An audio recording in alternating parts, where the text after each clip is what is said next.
Hey. Hey. I'm real sorry about the other day. It's cool. Things have been crazy.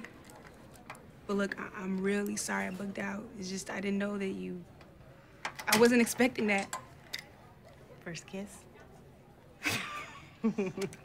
It's cool. You still coming to the party? I don't know. I need to try to catch up with Laura. Oh, okay. No, but I do want to hang, but I mean, maybe we can do both. Cool. Yeah. Do you want to spend the night? You know, maybe avoid that whole curfew thing?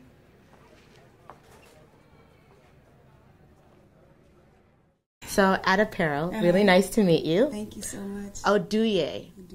Nigerian name? Yes. Talk to me about that. Yeah, Nigerian, grew up in Brooklyn, New York. Yeah, one of 7. How did that sort of, I guess, where does that play in, I guess, your work ethic and your choice of career? Because this is your breakout role. Yeah. I mean, okay. I've been doing pursuing acting for about 7-8 years. So, okay.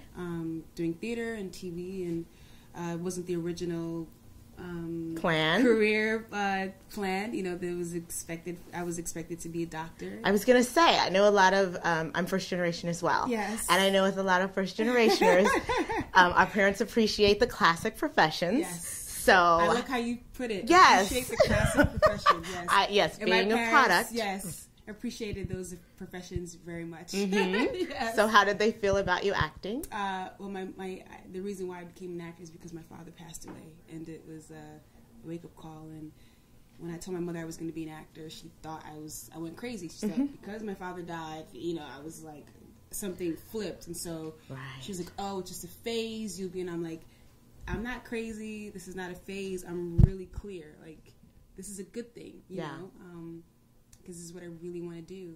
And so, in the beginning, I think instinctively she knew there was going to be a really challenging road. And so, she, you know, your parents they come and they sacrifice and they do so that their kids don't have to do that. And I felt like she knew that it would be a bit of a struggle, and she didn't want me to struggle. Of course. Lee, are you ready? Yep. I said off. And I thought you said you were ready. I am ready. You're not going to church in that. What's wrong with this? Where's that blouse I bought you? What's wrong with this? Dad! Do what your mom says. Are you hungry? Here, let me heat this up for you. That's okay. Oh, it tastes so much Just Dad. leave it. Lee. Leave me out of it. Now go get changed. Dad, what's wrong with this outfit? Nothing. See? I'm not going to argue with you. Do what she says. Dad. Ungawa. And put on a skirt. She didn't get it. She didn't understand what does that mean to be an actor? What do you do? Like, what's the road? Yeah, what's the road? And that wasn't clear for her at all. You know, for her, it was like doctors, like med school, boom, boom, boom. It's clear, but so it was very confusing. She didn't get it at all. She didn't understand, and so she was concerned, to say the least. But it's interesting because to be a doctor would have been 8 years, and it took you 8 years to get here. Oh, yeah. But it sounds like you're right on time. Yeah. So here you are with your breakout role. Yes. And your first choice is Pariah. It's interesting to me. How do you feel about this particular project, considering the subject matter being your breakout role?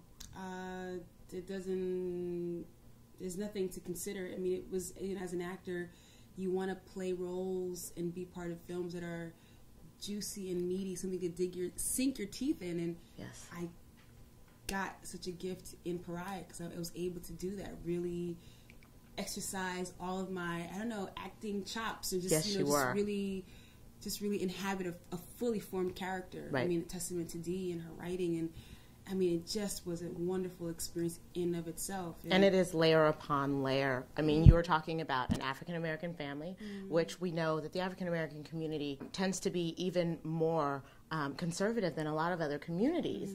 And you're dealing with a child who's coming out, and they're dealing with same-sex sexuality and the exploration of all of that. Do you want to talk to me about that dynamic and this young girl's story? Yeah, you know, and personally, I personally think that, you know, they're conservative, you know, that African-American, I personally don't think that African-American communities any much more conservative than any people. other. Because, you know, I know friends who are black, who their parents accepted them, and I know friends who are white whose family has shunned them. So all across the board, it's been this mix. And so it's really great to be a part of a story that's very specific, but it's so universal. You don't have to be young, black, gay, or from New York to get something from this movie.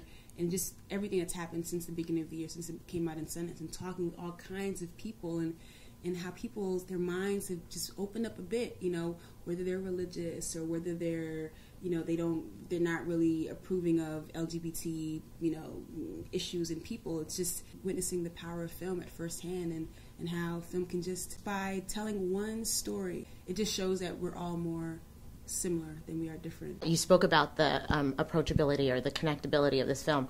One of the scenes that moved me the most was when she gets her heart broken. I broke. Yeah. Can you talk to me about, the acting experience of this and her getting her heart broken? And really challenging to put yourself in that space where, you know, Alika at this point, she thinks she, you know, found the person, you know, who kind of helped her open up, and she was the most vulnerable. Like, that's the most vulnerable you can be, you know, being intimate with somebody, your first, you know, experience, and then the next day to have that just ripped under, you know, it's like, it's sheer rejection, you know. It feels like, I think for her, it feels like sheer rejection, and it's, you know, in one way it was, you know, it just broke her, but in the breaking, like in the movie says, it's like an opening, because it really, it's like the straw that broke the camel's back. It's Agreed. Like it just forces her to just, you know what, and then she comes out, and then it's like it just fast forwards everything. I think a great way to end that, which was the way that you ended it, was, you know,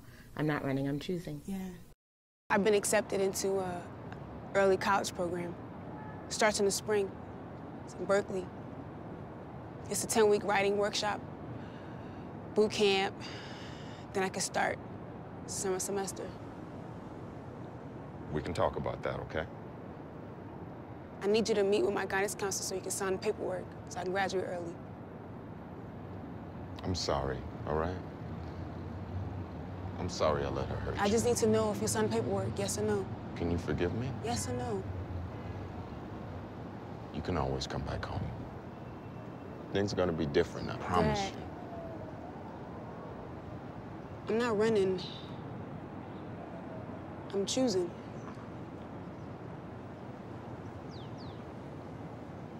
Beautiful. Yeah, thank you. Thank you so much. Congratulations. Thank you so much. You're very welcome. A pleasure to talk with you. Nice to meet you too, and to talk with you. Thank you.